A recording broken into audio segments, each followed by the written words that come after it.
me to the Lone Star Leadership Academy by my teacher.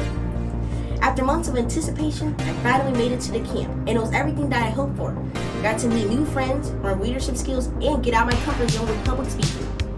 The main thing I hope to get out of the camp is maintaining connections to students that I can network with in the future. And I am adding a new experience to my resume when I applied at the University of Texas. We got to see lots of amazing sights in the DFW area.